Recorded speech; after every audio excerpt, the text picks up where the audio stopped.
What happens when the thing you've barely dared to dream for actually comes true? How does it change you when what you've been believing for and almost given up hope on finally becomes reality? The Redefining Possible podcast spotlights guests with stories of insurmountable odds who have witnessed the impossible become possible with God.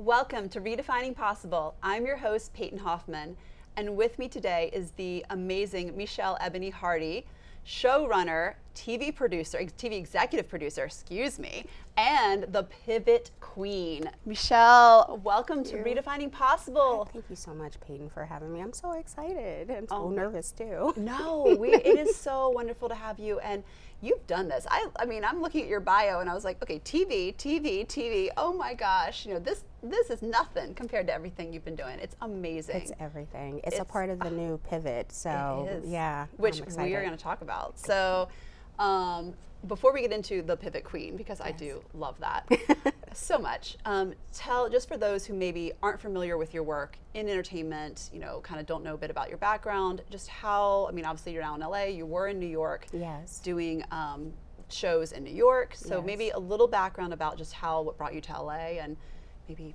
selling your first film, and just some of the fun things that have brought you here. Absolutely. Well, I'm from Brooklyn, New York.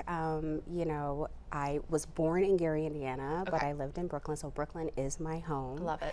And I started my television career at CBS Sports, believe it or not, for 6 years. Amazing. And at the time, sports, it's a multi-billion-dollar industry. But at that time, I'm probably dating myself, there wasn't much creativity, like, a feature interview or a highlight reel. Maybe you can get really, creative in that way, put it with music and things of that nature. Wow.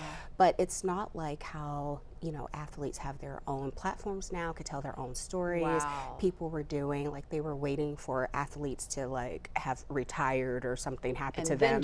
And then do something. Wow. Opposed to just other creative avenues and storytelling. So although I'm happy and I'm excited that I got my start at CBS Sports, I really wanted to tell stories, and believe it or not, I wanted to tell faith-inspired, faith-based stories. Love it. Which is why I said, okay, I may have to go to LA. I never wanted to go to LA because I didn't have a car. Yep. I have my license, but I didn't have a car. Well, you lived in Brooklyn. You don't need a car. Yes, absolutely. People are born, live, and they die without a driver's license and without a vehicle.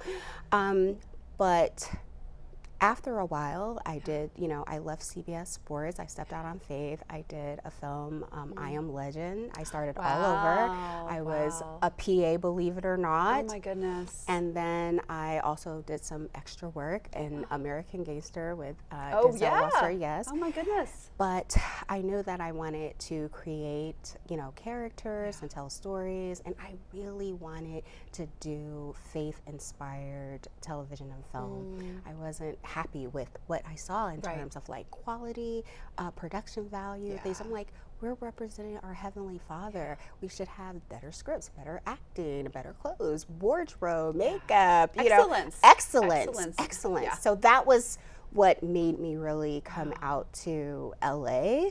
Although my first show was not. It was the opposite of that. That's okay. But that really made me come out to LA to really just get into creating stories and do some wonderful storytelling. Well, and what I love about that, just hearing you tell, that bit of background is, you left success because it wasn't like things were floundering at CBS Sports. You were in a place of success. You left it to go to LA to take this faith risk, honestly. And it sounds like the Lord really trained you in some other movies, used those as real training ground out here before kind of leading you into, the thing that you really knew you wanted to do, the faith-based films and faith-based content. And oh my gosh, that's amazing. Yeah, I literally took a one-way ticket from Brooklyn to LA and landed at, it was called the Bob Hope Burbank Airport at the time, I guess 10 years ago. And when I on October 1st, I looked at my watch and it was 12:47, and it was October 1st, 2015. Wow. And I was like, okay, Michelle, I looked around, I said, well, what are we gonna do now? Yeah. And it was my faith in God and my belief in myself. And I said, I know that you brought me here, God. I know that you led me here, and so you will take care of me. And I've just been walking this walk ever since, for 10 years or so. Which is, so you've been here for 10, almost now 11 years. Yes. Well, 10 and a half years. And you're now in a place where, others are looking to say, how do I do that pivot? So for you, was this the big pivot for you? I mean, this was did that start to inspire that, the pivot queen in you? I think I've been pivoting all my life, a little bit more about personal background. I lost my mom when I was 15 years old. That was a huge pivot in my life. And where everyone else saw tragedy and they didn't know what was to happen to me, because at the time my dad, he was still alive, but he lived in Florida. They had already divorced. Okay. And I did not want to move to Florida to spend my last year and a half of high school. That was too many changes. So, I stayed in New York with an aunt. And that's when I really got to know who God is, or my own relationship, not just going to church because of my mom and dad, but just really, learning God for myself. So I think that was my first pivot. Okay. I love that was your first one. Yeah, honestly. that was my first pivot. It changed everything. Yeah. And when I look back over my life, that's when I said, okay, I remember my mother's best friend, Miss Carolyn, saying to me, you no longer have your mom, but you have your Heavenly Father, and you could talk to him just like you would talk to your mom. And he would not call your mom home if he did not think that you could handle it. Now, of course, at 15 years old, you're trying to process That's a lot. And I'm like, he could have picked another 15-year-old. Like, why do I have to be the one? Why do I have to be the one? Yeah. But she would reiterate, she's like, he poured his spirit into you. He trusts you with this journey. Yeah. And again, I'm young, so I'm trying to understand it. And I wasn't always happy. I was angry. I was sad about it. Course. I missed my mom. Rightly so. Every young girl needs their mom. Yeah, absolutely. But I did learn to become more dependent on God, and I started going to church. Even my aunt did not go to church. I would call the church, and they would send over the church van and come pick me up, and I would go to church, and I would just learn more about God and just be more involved in church or the teen ministry and things of that nature. But, I've had a lot of peaks and valleys, ebbs and flows, and so I would say that started my pivot journey and led me on this path. But yes, I've had some success, but I like to tell people that I'm still on the journey. I haven't arrived. I'm not at this ivory tower, and that's important because I think that when you stop growing and when you stop evolving, you die. I mean, really. Inside. And so, yes, that was my first pivot, and I've pivoted several times since then. I obviously, it's a tragedy. I'm so sorry that your mom passed away when you're so young, because we all need our moms. Absolutely. And but what I do love out of that is that the Lord used that to be your foundational pivot. Yes. Like, he took this tragedy and he created it, made it to turn into the thing that locked you in. Locked me in. And I love that you had someone, it was hitting my heart that you had an aunt, you had someone who spoke that into your life. Yes. Because so many people don't have that. Yes. And I just love that there was someone there to be able to say, hey, your Heavenly Father loves you and hears from you, and you can talk to him, and it's a relationship, and that's normal. Yes. And that just normalized talking and hearing from the Lord for you as a kid, which again, so many people don't get in their lives, either because someone wasn't there to give it. Yeah, that's true. And so I just think what a gift that the Lord made sure someone was positioned in your life at that time. God. Yeah. I didn't think of it like that, but because Miss Carolyn was always around. But you're absolutely right. Yes, it's just at the exact moment that I needed it. At the moment that you needed it, and the moment that would really reset things for you. Yeah. Because without your faith, you don't have anything else. Nothing. And so I just love the Lord's like at 15, he's like, we're going strong on this one, and you know, it's just because he knew all the things you'd be called to do, all the things you'd need to do. And I love that you even recognize that as your first pivot. Yes. Because it is. It is. And then tell me the importance of community at that time. I mean, obviously you lost someone that was just your primary figure in your life. Yes. And then, but you said like the church, you had a van that would come pick you up. Like how did the community, I mean, just honestly. Well, again, attending church with my mom, so they were familiar with me. They knew you. Okay. Yeah, they knew me. And, you know, like I said, I lived with an aunt. Okay. So Miss Carolyn was my mom, good friend. She was good friend. like, okay. no, but like she aunt. was, oh yeah, she's definitely like aunt. We love that. But yes, but I should say blood aunt, Yeah. she at the time didn't attend church. Oh, and okay. so I would have them pick me up. Wow. They would pick me up on Sundays. I would go to Bible study. I would attend church. I would, you know, whatever they had for like youth ministry or teen ministry, things of that nature. I also have to say, shout out my 10th grade guidance counselor, Miss Chambers. Yes. She was heaven sent. She was wonderful. She also introduced me to Dr. Maya Angelou poems. Oh, amazing. Dr. Maya Angelou became my shiro Yes. and mentor in my head. Yep. And, you know, I would read her book, I Know Why the Caged Bird Sings, Yes, and all the things that book. she's had to overcome, and then learn her poetry, which I went on to recite just to build up that confidence.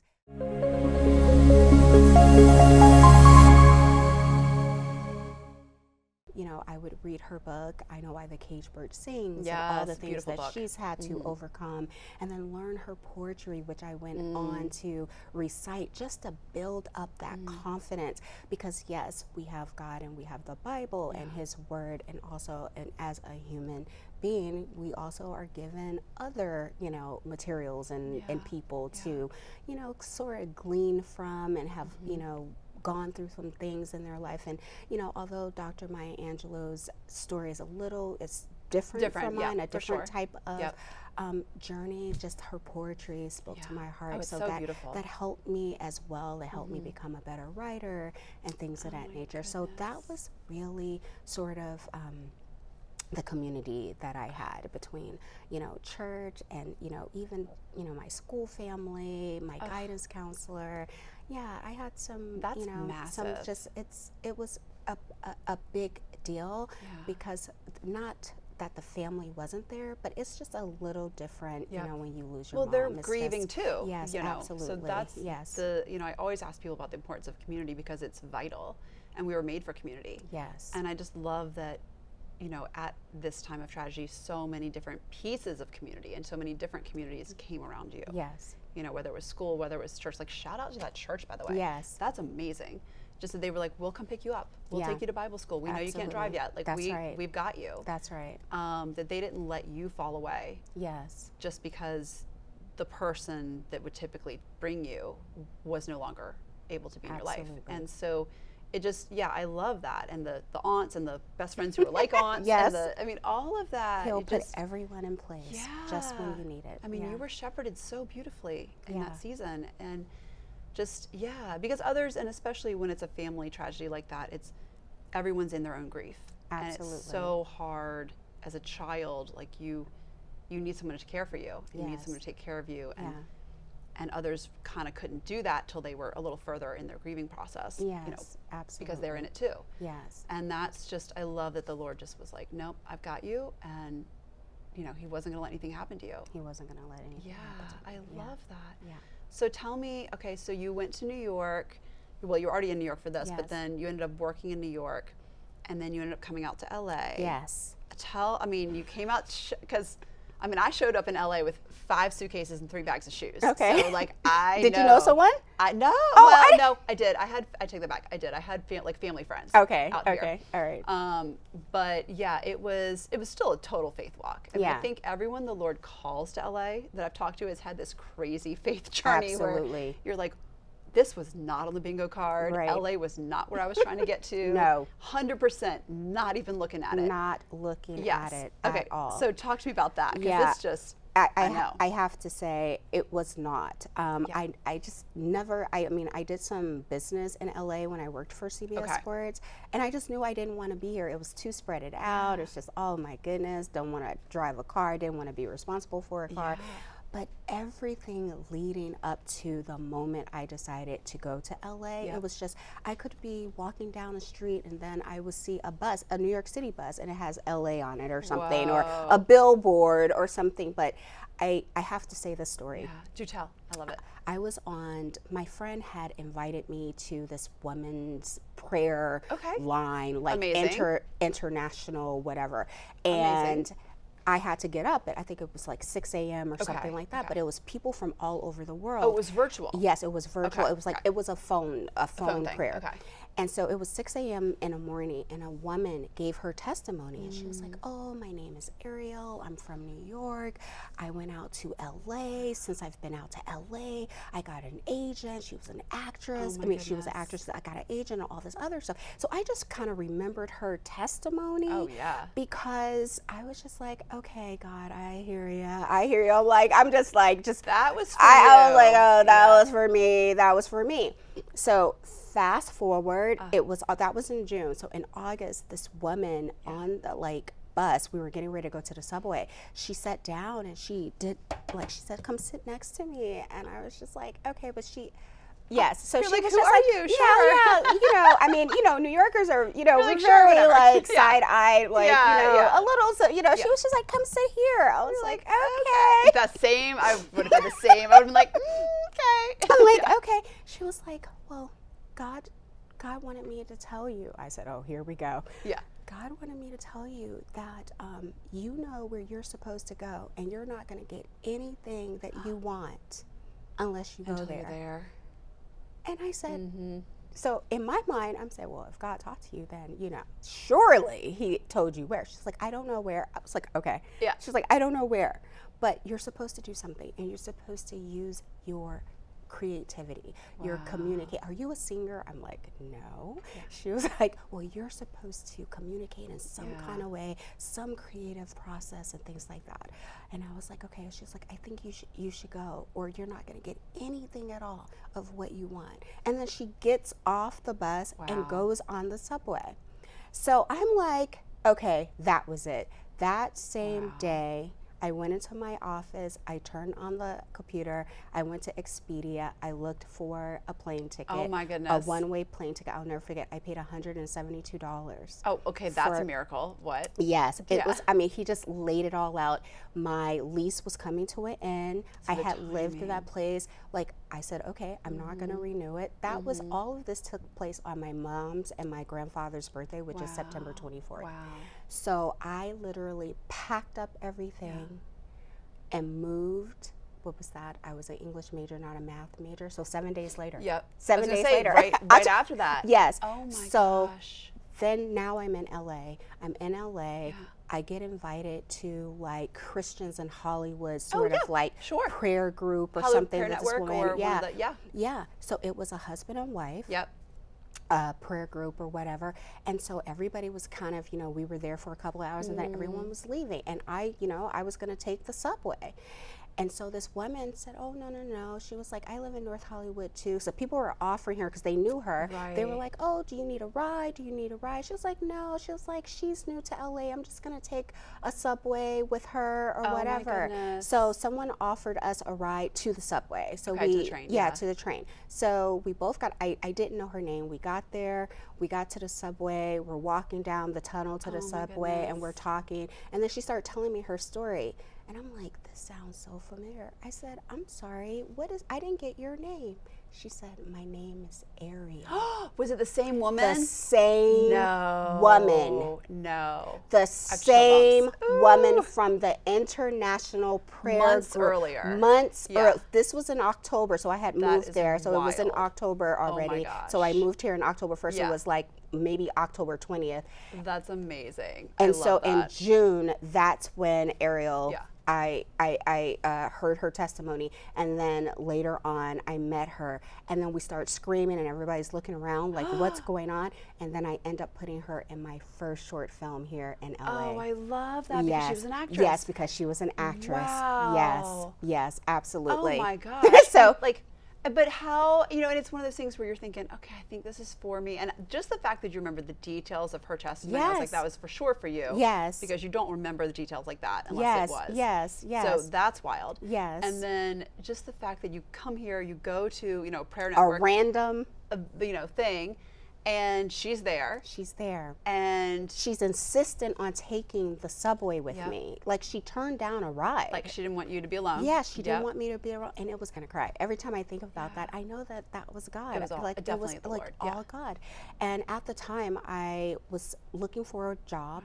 And so I had applied for everything. I mean, it just seemed, I said to God, I was like, if I don't get a job by October 31st, I'm going back to Brooklyn. Oh, yeah. Oh, no. Oh, you have. Oh, yes. You know, I didn't want to be here in the first place. You know, I'm stepping out on faith, and now I can't find a job. I had a job, you know, and I'm left my job. Yes, I'm trying to be aligned with your purpose and will for my life. So you better give me a job. You know, this craziness that we do with God, you know. And so, well, you're like, I didn't want to be here. Why do you have me here? Why do you have me here? I'm not a trust fund baby. I need to work. Yeah. You know, the whole thing. Not like, because I really did not want to come here, but I was trying to be obedient. Yep. And so I'm like, you know, coming to LA, kicking and screaming. Yeah.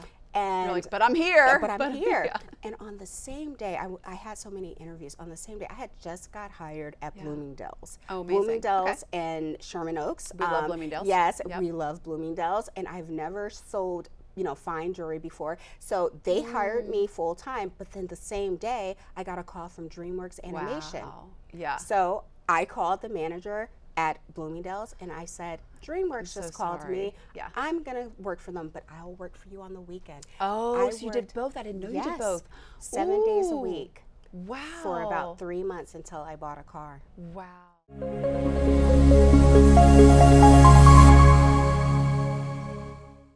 But you also were doing that creative. Yes. Because when you said Bloomingdale's, I'm like, that's awesome. However, I know you were called here for creativity and for creative ventures. Absolutely. So DreamWorks, yeah. And then you worked at Disney for a bit too. Yes, I worked different studios. DreamWorks Animation, then I worked for Disney. Which is wild. I mean, yes, I worked for actually Tom Ashheim. He was the president of Freeform at the time. Wow. And then I just sort of, as a contractor, bounced around to various, you know, departments. When Disney acquired Fox, I was a part of that group. Wow. Like, I worked for those SVPs and VPs and things like that. So I was able to just, even though take like my business skill set and still be in creativity and still, you know, work on these studio lots, learn, network, all the things. And I just believe that it was just building me up for the time that it was for me to sell a show with my producing partner all at the preparation. Time. All clearly. preparation. I mean, this was, you needed to learn the business pieces. Yeah, absolutely. You needed to work in different, for different studios. That's you needed to know how they do this. That's right. The ins and outs, so that nothing, I mean, oh my gosh, how much better were you prepared? So tell me, how much better were you prepared when you went in to go sell your first film? Yes. Like, did you call back on all that knowledge? I mean, called back on all the knowledge. Even, you know, going back to CBS Sports, I started in business affairs, and then I started working in production. Wow. So I was taught contracts. So you knew. I understood about licensing agreements. You know, I mean, I can't say that,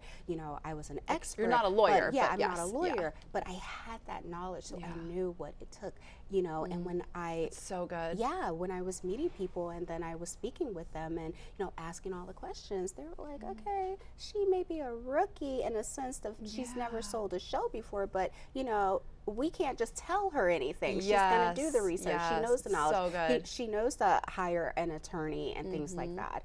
And so throughout my journey in LA, I met my producing partner, my former producing partner, Katrina. Wow. And she had created this show called Lace years ago. Okay. And she couldn't sell it. And they had tried so many studios and things like that. And then one day, I called her and I said, we've been, trying to do things individually. Maybe we need to come together as a unit and look at what we have and see if we could sell it together. So there's so much. You probably don't have this a lot of time, but it was a full circle moment, just even how the show was sold and how it went back to New York when I stepped out on faith and I left CBS Sports and I worked for I Am Legend and I met Will Smith and I met Dwayne Martin and things of that nature. And then so I worked at DreamWorks and I met a friend of Will Smith. She didn't even tell me that she had grew up with Will. And I was telling the story about how my experience was so great on that set, even though I had to start over. So I had this position at CBS Sports, but it was film. One was television, one was film. So totally I had to start completely over as a production assistant, and how Will Smith treated us so well. And I was like, you know what? I want to be in it. He was an executive producer as well as a star. And I said, that type of leadership and that the way that he treats all of us, even PAs, he just respected us and things of that nature. He heard some things that was going on the set and he just got it together. He made sure that we were paid correctly. He paid out of his own pocket, like the overtime it was just wonderful. And I'm just going above and beyond. And I was going on telling this woman at DreamWorks at the time, I didn't know that she was good friends with him. And she told him. Wow. So he said, next time I have something, invite her. Well, it was 5 years later. Wow. And I was getting ready. I'm always 1 foot in LA and 1 foot back into Brooklyn. So I was ready to leave again. So it was like... Not that you're abandoning ship, but a little bit. Yes. Yeah. We all hit that moment. I woke up on October 1st. This was like 5 years later, and I get a text message, and it's from Stacy. Okay. And I look at it. It's 7:45 in the morning. I'm looking at it, and it's an invitation to Will Smith world premiere of Gemini Man and Private Party. Right. Wow. And so it's that event where I met the president of the network, who gave me an opportunity to pitch our show, Katrina and I, and who bought the show in the room. A full circle moment. Wow. A full circle moment. Circle. This is nothing but God is so good. Oh, this is so good. Yeah. God is I hope I'm answering your question. I know I'm going roundabout, but it's just story time. I love it. Okay, thank you. Well, and tell me, for you, because this is, selling your first show is amazing. It's an amazing feat. I don't even know if did you have dreams for that in New York? Did you even was that even on the radar of things? No. Okay. Making great shows, yes. Selling it, no. Totally different. Yes, totally different. So from that perspective, how has all of this, and we'll talk about the pivot framework next, but how has all of this transformed just your faith in the Lord? From that girl who was 15, who had that full pivot reset moment, to now, God has done so much. So I'm just curious, how has this changed your faith, transformed what you see him do? God wastes nothing. Yeah, that's so good. Nothing is wasted. Every experience, even at the time in your journey, even if it doesn't look like it's working out for your good, it is. That's so good. Even if it looks a little bleak, it's strengthening you, right? That's so good. It's fortifying you. It's giving you resilience, and you need that because there's New York tough, and then there's LA tough, if you know what I mean. Yes, that's true. That's true. It's a very different. It's different. It's a very different game. It's different. You know. New Yorkers don't play games. Listen, we're not. I'm East Coast. Yes, I'm not New York. I'm but Virginia, you're East Coast. Okay, so you understand. I get it. If we're not going to work with you, or if we need another, 3-6 months, we'll tell you. Yeah. We'll call you in 3 to 6 months, right? But that's the time frame. There are some, not all, but there are some, here that believe this is the way it's done. They'll have a coffee meeting with you 20 times, knowing from the first time that we weren't going to do business until 6 months later. So it's very different, but waste nothing. Because it taught me exactly how I don't want to handle and conduct business. And you needed to know that. That's important. You needed to know that. That's important. And you needed to see it done well, so you could, and also not done well. That's right. So that you could be like, okay, what do I want to glean from the things that I've seen done well? That's right. what I want to do differently from the things that I've seen not handled well. That's right. And then just who do you want to be in the middle? That's you right. Know, who's that That's right. looking into? Yeah, so God wastes nothing. I think that's the it's biggest. So good. Yeah. I love it. Well, and I just love that you can say that. Yes. I mean, as someone who has been through some stuff, you can say that. Yes. And so it's not just like pie in the sky, God wastes nothing. No. And no, this is real. This is and walking that journey. Yes, I love that so much. Okay, so tell me, for everybody that's listening, we've talked about pivot a couple times. What is this pivot framework? Like, educate me on this, because it sounds amazing. Okay. But talk to me about it, and for our listeners and those who are watching. Well, you know that we all,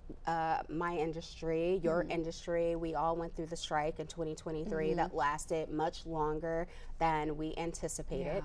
And during that time, God put in my spirit to write The Power to Pivot. Wow. Even giving me the title and everything. I love it. But I was just so, I was like, I'm in LA. Yeah. There's no work. You're like, what do I do? I don't have time to sit down. Do you want me to sit down? And then I don't think I really said this publicly, so I'll say it for the first time on your show, that most people don't know that I have a little mild dyslexia. Wow. Yes. And so writing is a whole different thing. It's a whole different thing. And although I have a master's degree and all the things, it's been writing for me, it's been both a journey and a joy. Wow. So to sit and then write, and then on top of like the economic situation, like really, so you want me to just sit here and you want me to just stop everything, like stop looking for opportunities and... Is that really what you sense? Like, stop looking for opportunities, take this time to write? Like, that was the time switch. Very clear. He was very clear. Wow. And so everything that I was pursuing, like I know that I'm employable, I know that I have it. It's like, nope. Wow. Write my book.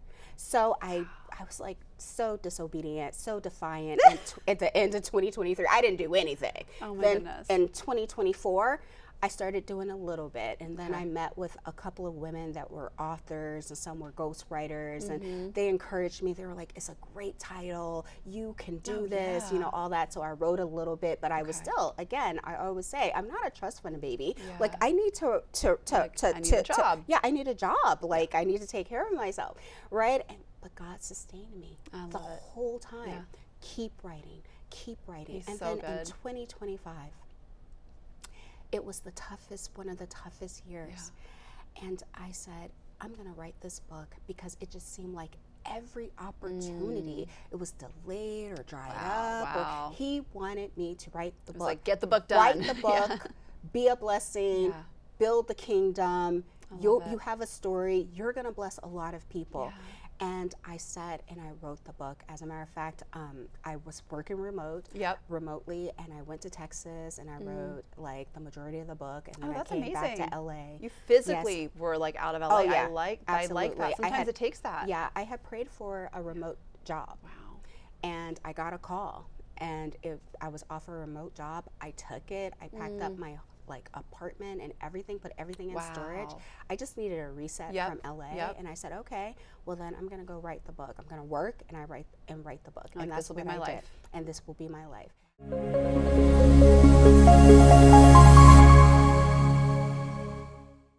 And basically, it's the power to pivot. I love that title. Oh my goodness. Okay. Ignite your pivot into power, purpose, and prosperity. Power, purpose, and prosperity. I Yes, love it. and it's 5 chapters. This is a bonus chapter as well as 6 chapter. But basically, each chapter, it's chapter 1 is purposeful persistence. Chapter 2 is imagination. Oh my gosh, I can't. Oh, I love that. I just completely went blank. That's okay. That happens to all of us. That happens to the best writers. Okay, sure. Sure, I wrote this book. Yes. Powerful purpose and powerful purpose, imagination, and then PI. What V? The V is valuable versatility. Oh, that's good. Yes, I know. I mean, I feel I'm so embarrassed right now. And then O is optimistically onward, and then T is take action. I love that. Well, and imagination is all we needed to know from that. Yes. So that's, great. That's honestly what people needed. Great. That's and so where we need I to land. take 5 of these chapters, and I talk about each time that I had to pivot. And basically, like the first sentence is, listen, you were born on purpose for a purpose. Because it's really to help people get unstuck. I think sometimes people are so afraid, and I've been there too, that they've been so afraid. They don't know what way to go, so they stay stuck. Like they won't move. But that's not how it works. Like you have to step. You have to make a step.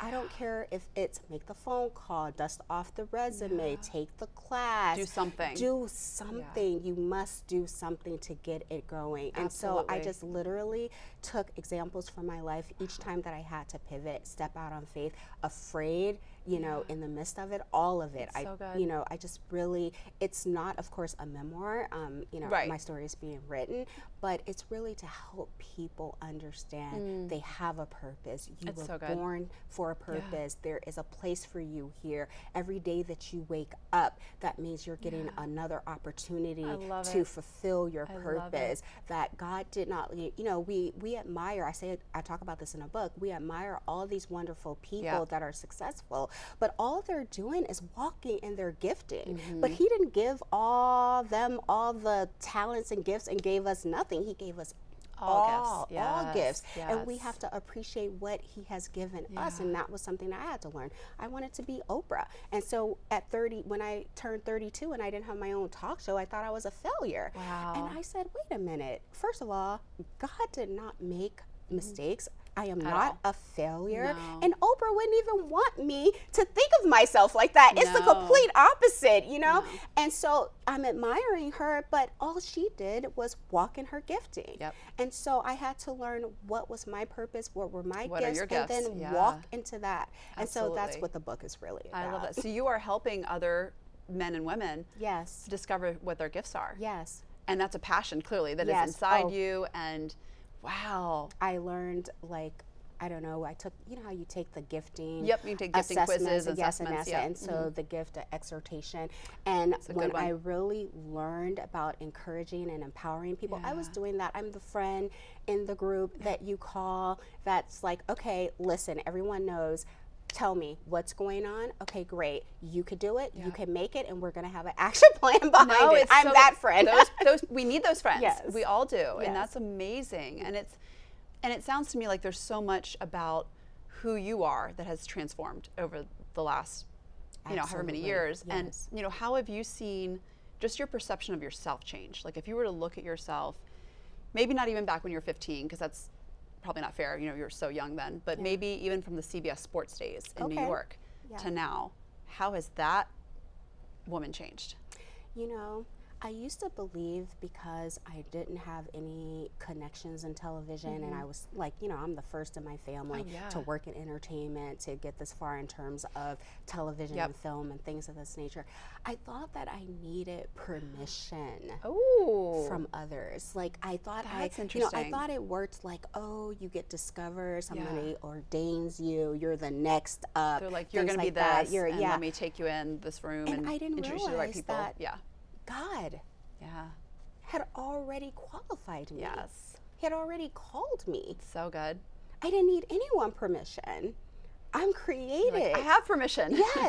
By the Heavenly Father, the great I am. He poured his spirit in me. He made me in his likeness. So before, it was just, you know, I don't know if it's because that's the way it was always done or things like that, because I believe that I had a healthy self-esteem, but I think there was still something in me that needed validation. And look, as humans, we all want to be validated by people that we care for and things like that.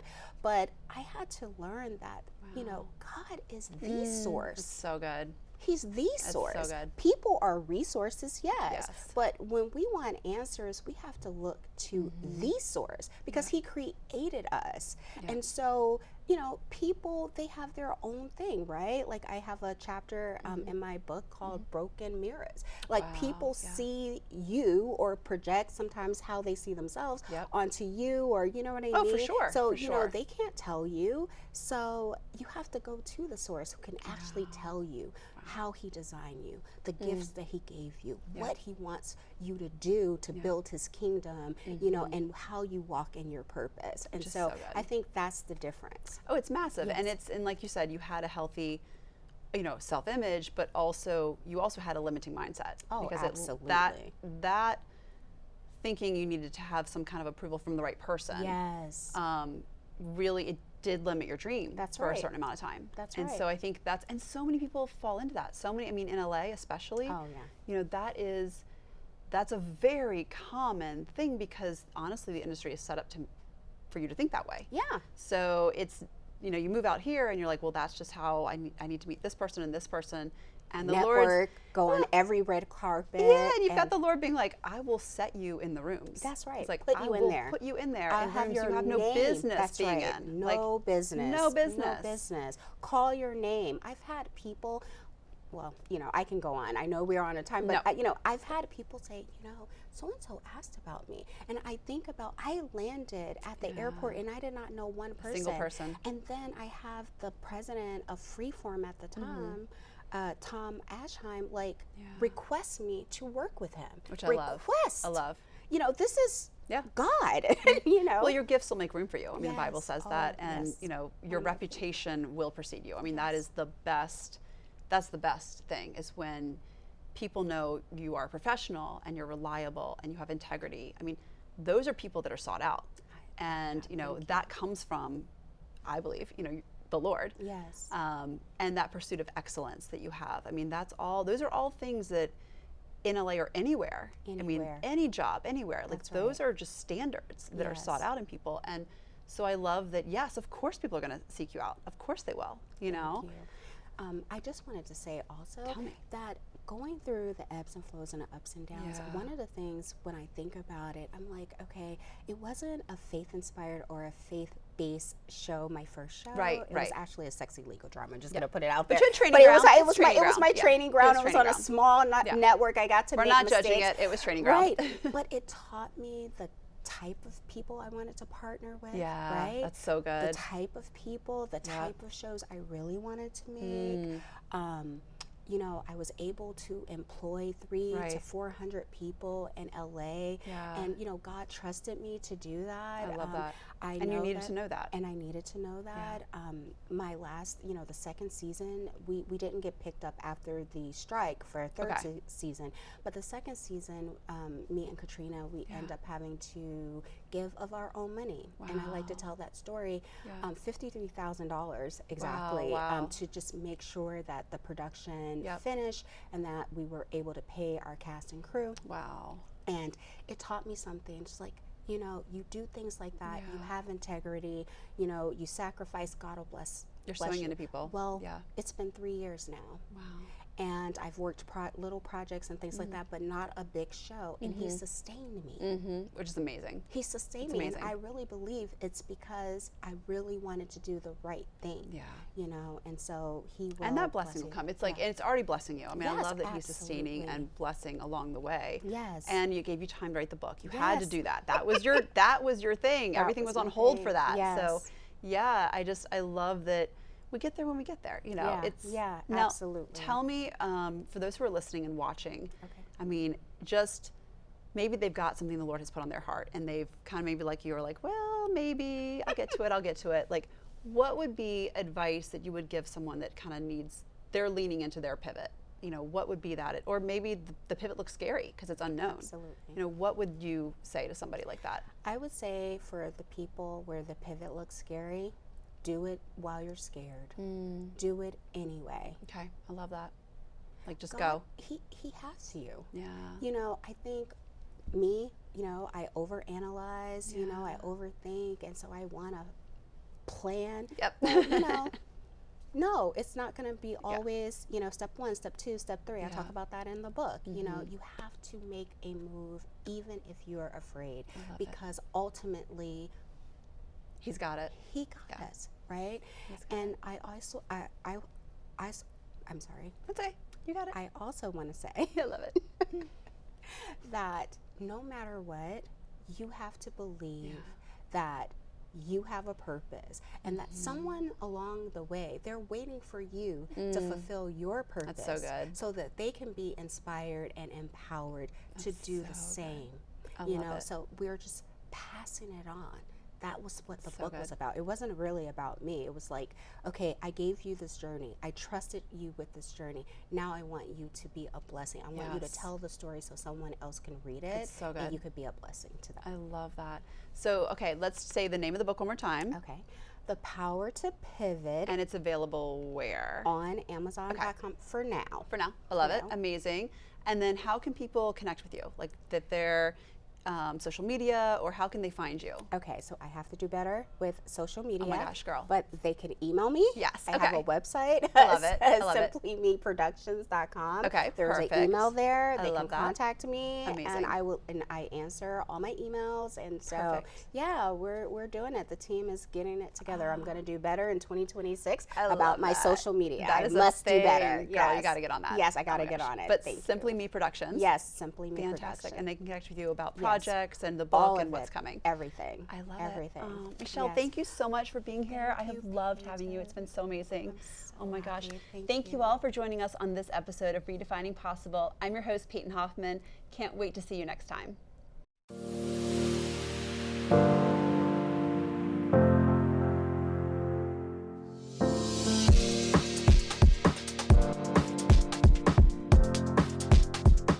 What happens when the thing you've barely dared to dream for actually comes true? How does it change you when what you've been believing for and almost given up hope on finally becomes reality? The Redefining Possible podcast spotlights guests with stories of insurmountable odds who have witnessed the impossible become possible with God.